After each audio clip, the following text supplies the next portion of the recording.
Hey guys, welcome back to akacademy once again. So in this lecture, we are going to start with one new topic in the reaction mechanism, that is E1 versus E2 elimination. Now let's understand what happens in the E1 and E2 elimination. As it is clear from the name itself, this is E means elimination reaction, 1 is what? The 1 is order over here, right? And here in case of E2, the 2 is order over here. So E1 and E2 means here the elimination is of first order. It means that the rate of reaction will depend only on the concentration of only one, and in case of E2 the rate of reaction will depend on the concentration of 2. For example, let's say if we have one substrate, I am writing it as S, plus here what we have reagent, like we have taken in case of SN1 and SN2 reaction, just like that SN1 and SN2 reaction. So in that case what was happening, the same thing is going to happen over here as well. Now if I talk about the SN1 reaction, so what happens in this case? In SN1 reaction, the rate of reaction depend only on the concentration of one substrate, right? And it do not depends on the concentration of other reagents. So that's why that will be first order. So in the E1, like that only will takes place, and in the E2 like that will takes place. So here the rate will depend on, in case of E1, the rate will be directly proportional to concentration of substrate, and in case of E2 the rate will directly proportional to concentration of substrate, plus apart from this substrate it would also depend on the concentration of reagent or the base, whatever we will use over there. So now let's understand what is elimination reaction. Suppose if we have something like this, here we have one leaving group. So what will happen if this hydrogen and this carbon bond will break? So in that case the formation of this alkene will takes place, right? So this is the thing which you can understand over here. Now if I talk about the next example, so in the next example if I am taking something like this, here we have this CH3 and here we have this CH3, and now let's take over here add CH2 and here we have this CH3 over here. So once we have CH2, CH3 over here, and let's say here we have leaving group, one leaving group is present over here. Now what is going to happen in this case? If I use a polar solvent I am using over here, and that is also like water we can use over here, right? That is water. So what will happen in this case, the leaving group will get removed from here, and here the product form will be a carbocation, and here the product form will be carbocation. One carbocation will be formed over here. Now in the next step what can happen, actually let's understand. And in the next step actually we can have two kind of things. The first thing, the hydrogens which are present over here in this CH3, either that can be removed or the hydrogens which are present over here, that can be removed, and we will discuss about that as well. So here we can have something like this CH3 and one more CH3, CH2 and this CH3. This is the first product, and the second product we can have CH3, CH3 double bond, and here we can have CH3 and this H. Either the base which is over here, this base can abstract the proton from here. So once the base will abstract the proton from here, so double bond formation will take place at this position between this and this carbon, and when the proton will abstracted from this position, so the double bond will be formed between this carbon and this carbon, right? I hope you understood up to this much. Now the question is, actually here SN1 and SN2 reactions are also possible. In that case, actually if I talk about the SN1 and SN2 reaction, so in that case we also had one nucleophile, and that nucleophile was actually also attacking at the carbon, and in that case the product was getting formed in that case as well, right? But the thing is, if you will understand what happens, the main two factors which are responsible in the elimination reaction, and those two factors are, the first factor if I talk about, So the first factor is about the nucleophiles. If suppose if we have small size of nucleophile,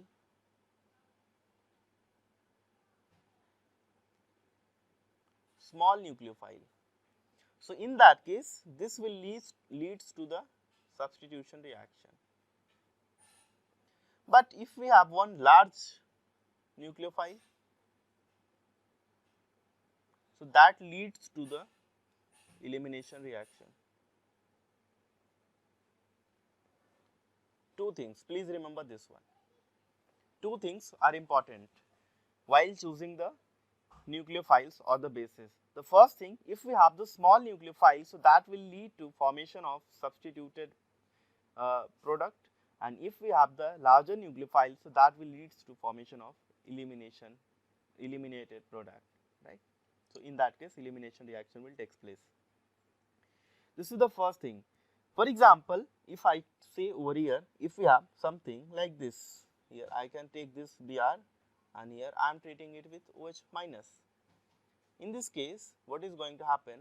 So we can have OH over here, so because this is the smaller one. But the one thing which you should understand over here, if I am saying this OH, so it is what, this is weaker one, not this is a stronger base or concentrated NOH which we are using over here. I am coming to that point as well, but up to this understand. If we have this Br, and if suppose if I am using the tertiary butoxide, so in that case what will happen? So in this case here the product formed will be a alkene. This is the weaker base and this is the stronger one, and this is the bigger one and this is the weaker, this is the smaller one. So two things are important. The first one is size of nucleophile, right?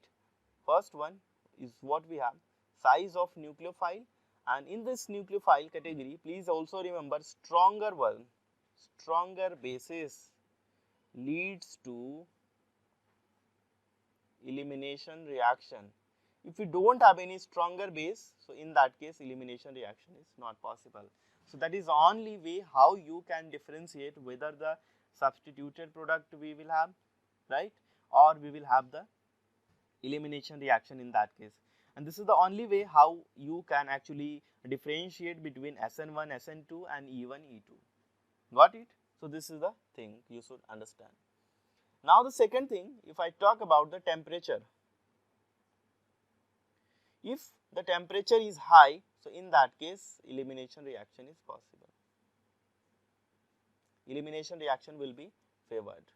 If the temperature will be low, so in that case the substituted product will be favored. The reason you can understand from here as well, because the delta G in this case, if the temperature is increasing, so delta G is becoming more negative. So once the delta G is becoming more negative, and also, so what is happening over here, so once the delta T, this temperature will be increased, so negative delta G will become more negative. So that is the reason why elimination reactions are favored when the temperature is quite high, right? I hope you understood up to this much. But also one more thing is there, if we have the much stronger base, if we have much more stronger base, these are the key points which you should remember. So in that case E2 reaction will be favored, not E1. However, in that case, if suppose E1 is possible, but still if we have the stronger base, so in that case as well actually E2 reaction will be favored. I hope it's clear now, right? Got it? And now let's discuss about the substrate, about choosing the substrate over here. So what happens in case of substrate? So once you are choosing the substrate, actually if I talk about the substrate, so generally what happens, 3-degree alkyl halides with stronger base are much favored, and they generally readily undergo E2 elimination, right? So this is the thing which you should understand. Now what happens after the elimination reaction, and one more point is there, in the elimination reaction actually more substituted alkene is formed. So these are the key point in the E1 and E2 elimination. More substituted alkenes will be formed in this case. And the next one more key point is there, the leaving group should be anti-periplanar to each other, right? So anti-periplanar rearrangement is very much important one. For example, if I say, so in the anti-periplanar, if I say here what we have, here we have the leaving group. So in that case, this hydrogen which you can see over here, actually this will come over here and this leaving group will remove. So in this case, like this alkene will be formed. And if I try to draw Newman projection formula, so in that case, this hydrogen which you can see over here, so this will actually get removed, right, with this leaving group. So this is the next point. Now if I try to write in Sauer's form, so in that case what happens, here we will have this leaving group and here we will have this hydrogen. So this hydrogen is the important one. Anti-periplanar rearrangement or the anti-periplanar arrangement is very much important in the elimination reaction, right. So either this something should like this should be there, or something like this should be there, or something like this should be there. I hope you understood, right. And after this also I would like to talk about the Brett's rule. So let's understand what happens in case of Brett's rule. Here if I talk about the Brett's rule, so in that case what happens, already we know that a compound, bicyclic compound like this we will have, and here what will happen, here we are taking any leaving group at this position. So what happens in this case, already we know that Brett's rule says that the carbocation at this place is not possible, so this reaction won't proceed. And what is the reason over here why this carbocation is not possible at this place? Because we have structure something like this. Once we have the structure something like this, in that case actually the carbocation which is formed over here, this is not the planar one and that is not the stable one. Either the double bond, and if I say here the double bond can be at this position or can be at this position as well. But in reality actually either this can be at this position or it can also be at this position or this position, right, whatever. So but in reality actually both the products won't be formed in this case, no matter how much strong base you use over here. I hope you understood up to this much, right. Now the next thing, if I talk about the E1 and E2 elimination, so what happens in that case, actually if I write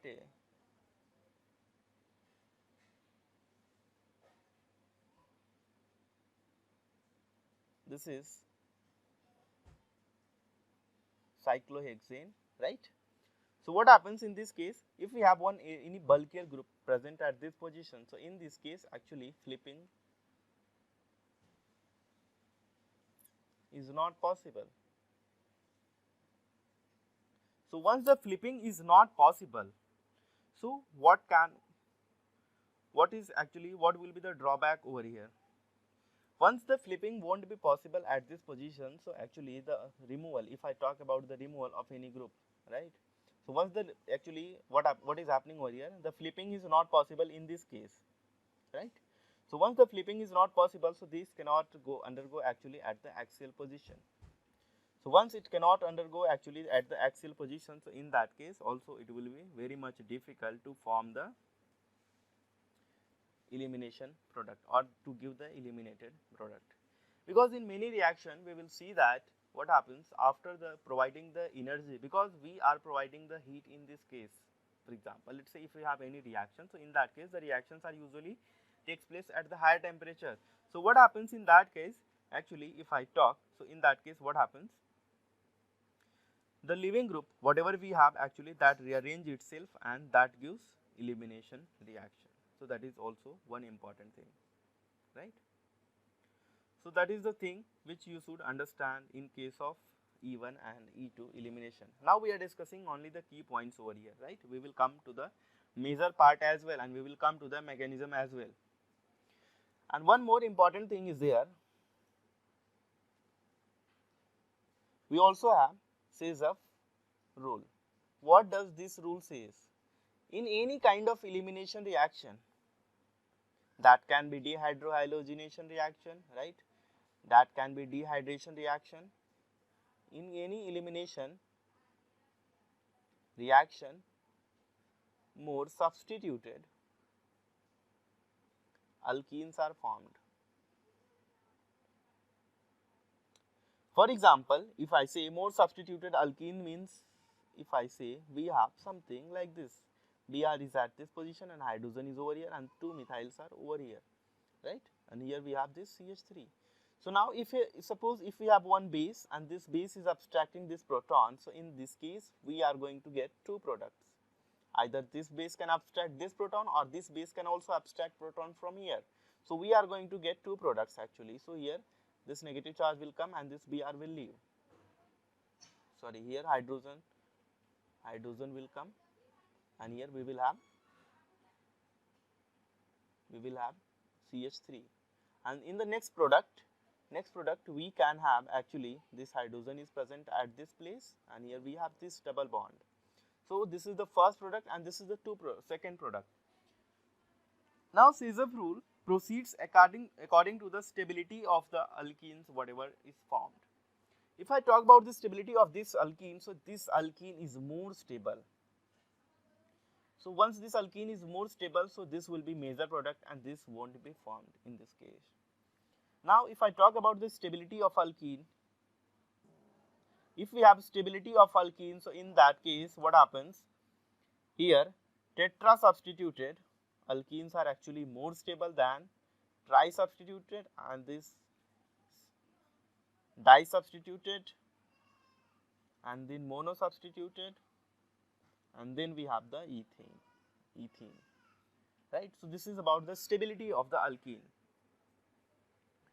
However, one more thing is there. In that case, what happens? Less substituted alkenes are also formed. And what is that reaction? Let's understand. That reaction is known as Hofmann elimination.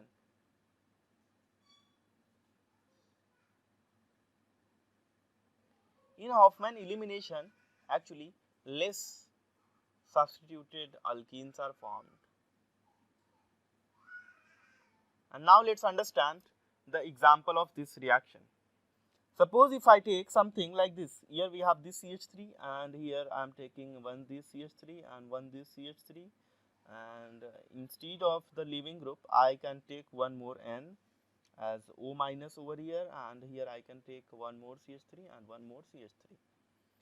In this case the product formed will be two kind of products can be formed. The first one is this one and the second one is we can have something like this. So these two products will be formed, right? Here in this case the hydrogen is leaving from here, right? Here I can make it CH2 and this hydrogen, so this is bond is moving at this position and this whole group is removing. And in the next step, in the next case, so this is the product in the first case, and in the second case what is happening, here we have suppose this CH2 and this hydrogen, so this bond is shifting over here. Sorry, not this one, yeah, sorry, not this one. So this hydrogen, so which is present at this carbon, so this hydrogen is coming at this position and this complete group will be removed, and here formation of two products will take place like this only. But here in this case the first will be the major one and the second one will be the minor one, because however this is more substituted. So what is the reason why Hofmann elimination reaction is important? This is a typical example of cope elimination, right? So what is the important thing over here? Actually the steric hindrance is main factor which decides the stability of alkene over here. Sorry, not alkene I can say, but stability of formation of this alkene which is decided by the only the factor which is possible is steric factor. The steric factor, if I say the hydrogens which is present at this position, actually this cannot be abstracted by the base very well, because this group which is present over here, this is a much bulkier group. So once this is a much bulkier group, so definitely this hydrogen is not going to abstract it from here, and actually the thing is this elimination bond proceeds like that. But these hydrogens which is present over here, actually this is less hindered, so this hydrogen will be abstracted and the formation of this alkene will take place. So only that is the reason why we get major alkene in case of this one. I hope you understood up to this much. So this is about the basic things, and now let's discuss something more about the E1 and E2 elimination. So what happens? Now let's discuss some examples of dehydration reaction. So in case of dehydration reaction, if I take something like this, here if I say we have this OH and we are doing the protonation over here. So once you are doing the protonation over here, so what can happen over here, right? So once you are doing the protonation over here and we are taking a weak acid over here, this acid is very much weak. So this is, if this is weak, so it will make it as OH2 plus, and here the formation of carbocation will take place, and after that this can react with any nucleophile, let's say Br minus, so we are going to get alkyl halide like this. This will be our product. But what happens if I use a strong acid? Strong acid, let's say if we are using H2SO4. So in H2SO4, it breaks as H plus and SO4, HSO4 like this, HSO4 minus. This is a conjugate base, HSO4 is a conjugate base, right? So what is going to happen over here? The thing is, once this carbocation will be formed, this up to this step, this will be same. But here what is happening, here the whatever the HSO4 minus we have, actually this will abstract the proton from here, and once this will abstract the proton from here, so this is going to form this product. So alkene formation will take place. So please remember, if you are using the strong base, strong acid, so in that case, here I am separating it. So if we have the weaker one, so in case of weaker one, we are going to get substituted product. But if you are using the stronger one, either the acid or the base, whatever you are using, if you are using the stronger one, so in that case you are going to get, definitely there will be elimination reaction will take place. Got it? I hope it's clear up to this step. Now let's discuss few more things and little more things about this and all.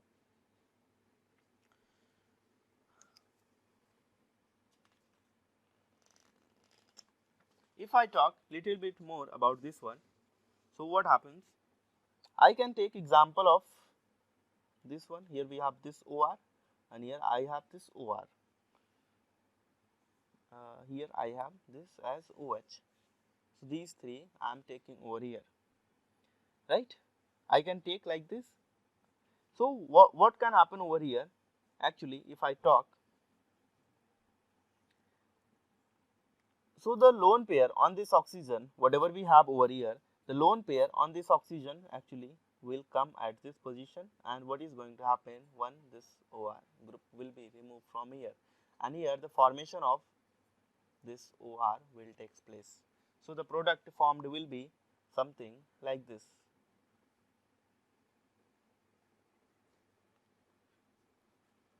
I think here what is happening, this is coming at this position, yeah, fine.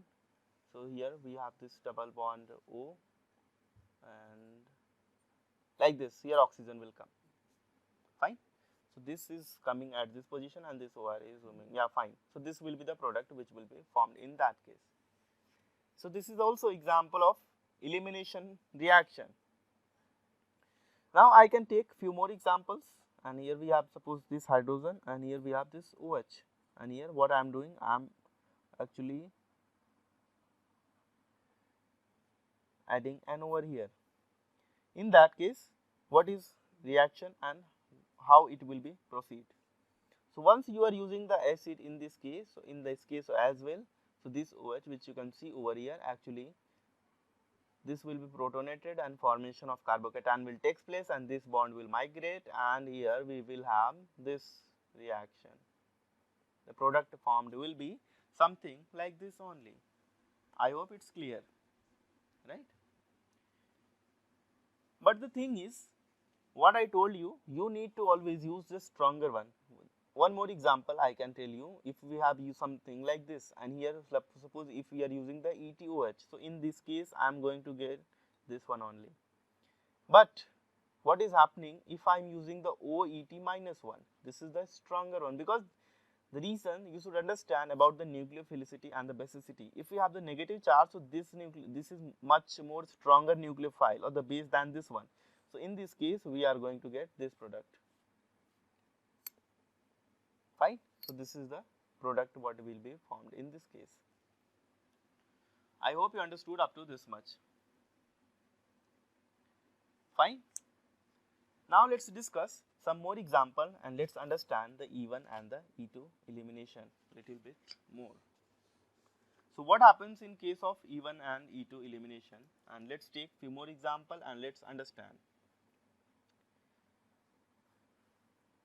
So the thing is, if I take one example as something like this, here we have this double bond. If I treat it with Br, so in this case what is going to happen? Br2, if I am using Br2. So this Br2 will be added over here and this Br2 addition will take place. This addition will be anti-addition. Syn addition is not possible over here because we are adding Br2. So we will get like this.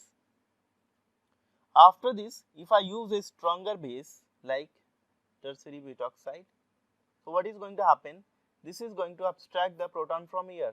In case of E2, actually the abstraction of the proton and the removal of the leaving group both takes simultaneously. So this Br will be removed from here and we are going to get something like this, and one Br will be over here. So, and after this, what will happen? If again this tertiary butoxide will attack at this proton, so again this bond will shift over here and this bond will be removed. So we are going to get something like this, and this will be our product. This is product. This is also E2 elimination and this is also E2 elimination. I hope you understood. This is the example of E2 elimination and this is also example of E2 elimination, right? So this is the way how actually it proceeds. But the thing is, if suppose I am using a different one, I can take one more example over here, and here what I am going to do, I am going to change a little bit. I am going to introduce carbonyl group over here, and this Br is present just next to this carbonyl group. This is aldehyde group, right? And if I use it ETOH, so in this case what is going to happen? This ETOH, actually this is not going to give elimination reaction, but this will attack at this carbonyl carbon. So here we are going to get OET and here we are going to get OH and this H. So this is what will be formed over here, OET and again this as double bond O, like this. Fine. And after this, what is going to happen? It will undergo E2 elimination and here we will have this Br. And once this is formed over here, so this hydrogen which you can see over here, this hydrogen which you can see over here, actually this will be abstracted by this base OET and this will be abstracted by this base, and this is going to remove this one and we are going to get like this only. Here this is attacking at this position, here this will be OET, right? So this is the product what we will get over here. So I hope you understood up to this much.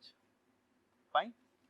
After this, many more examples are still there to discuss and the video length is quite longer one, and let's discuss in the next part.